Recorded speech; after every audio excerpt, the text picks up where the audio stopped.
എന്റെ നന്ദിനി ഇത് ആഘോഷമാ. ഇവിടെ വേറെ സംസാരങ്ങളൊന്നുമില്ല. എല്ലാവരും മനസ്സറിഞ്ഞ് പ്രാർത്ഥിക്കാന്ന് മാത്രമേ ഉള്ളൂ. രാജോട്ടാ അടുത്ത പടക്കെടുക്കാൻ ഇത് കത്തിക്ക്. പിടിക്ക്. ഇങ്ങോട്ട് വാങ്ങി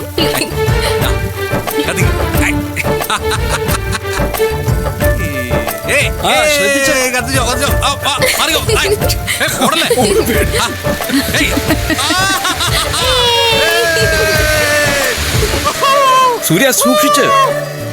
അവിടെ നിന്ന് കത്തുന്നുണ്ട്. കത്തിക്ക് കത്തിക്ക്, നിർത്തല്ലേ, കത്തിക്ക്. മോളെ സൂക്ഷിച്ചേ. അതെ കത്തിയോ?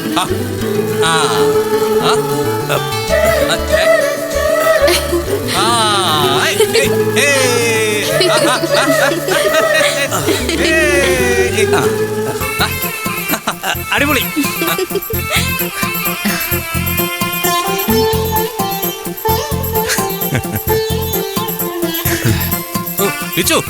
സുദേവ ആയിരത്ത് കത്തിക്ക്. കണ്ടില്ലോടോ എല്ലാവരുടെയും സന്തോഷം. എന്റെ മക്കളും ഇപ്പൊ ഇതിൽ ചേർന്നു. കത്തിക്ക്. ഇപ്പൊ നിങ്ങളുടെ സങ്കടമൊക്കെ മാറിയില്ലേ? ഓവ് സാറേ, പിള്ളേര് വന്ന് കൂടുവെന്ന് കരുതിയില്ല. ഇപ്പൊ സന്തോഷായി. പത്മ മാഡം കൂടി വന്നിരുന്നെങ്കിൽ. ആ, പത്മയും വരും. ഇന്നല്ല, നാളെ വിഷു ദിവസമെങ്കിലും പത്മ എല്ലാവരുടെയും കൂടെ ചേരും. സമാധാനമായിട്ടിരിക്കേ.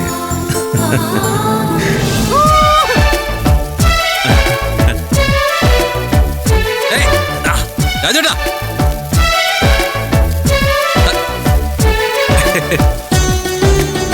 നന്ദിനി, നാത്തൂമാരോട്ട് ഒത്തുചേർന്ന് ആഘോഷിക്കുകയാണല്ലേ? സർ, അവരായിട്ട് കൂടെ വന്നതാ. സാറായിട്ട് ഇനി അവരെ വിഷമിപ്പിക്കരുത്. ഞാൻ വിഷമിപ്പിക്കത്തില്ല.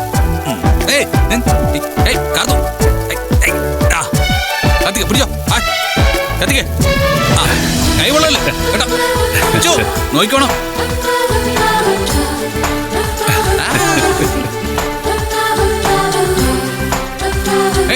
നന്ദിനി,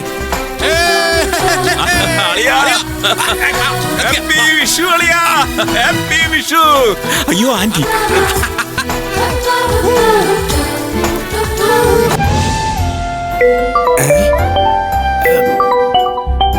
ആരുടെ ഫോൺ? സൂര്യ സാറിന്റെ ഫോണല്ലേ?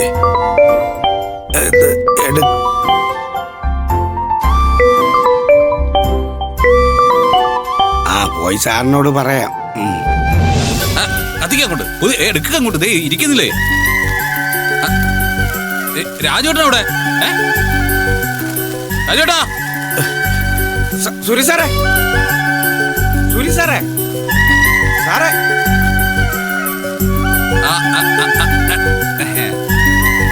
സാറേ,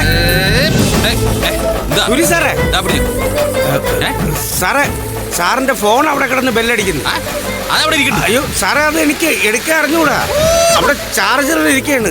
അത് വല്ലതും തറയെ വീണെടുത്ത് പൊട്ടിയ. ശരി, ഇത് പിടി, ഞാൻ ദാ വരുന്നു. ആഘോഷങ്ങൾ നടക്കട്ടെ. നന്ദിനി, ഞാൻ ദാ വരുന്നു.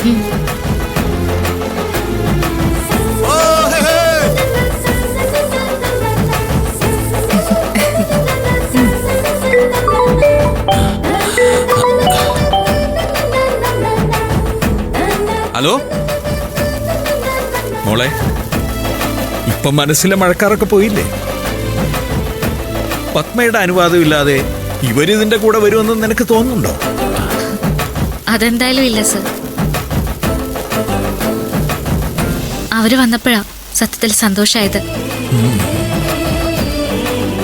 ഇല്ലെങ്കിൽ സാറിന്ന് ആലോചിച്ച് നോക്കി, നമ്മൾ ഉമ്മറത്ത് ഇതെല്ലാം ചെയ്യുമ്പോ അവരകത്ത് മുറിയിൽ അടച്ചിരുന്ന ഇതിന് വല്ല അർത്ഥമുണ്ടോ സർ? എല്ലാം ദേവി കാണുന്നുണ്ട് മോളെ. എല്ലാം നന്നായിട്ട് നടക്കും ചേച്ചി.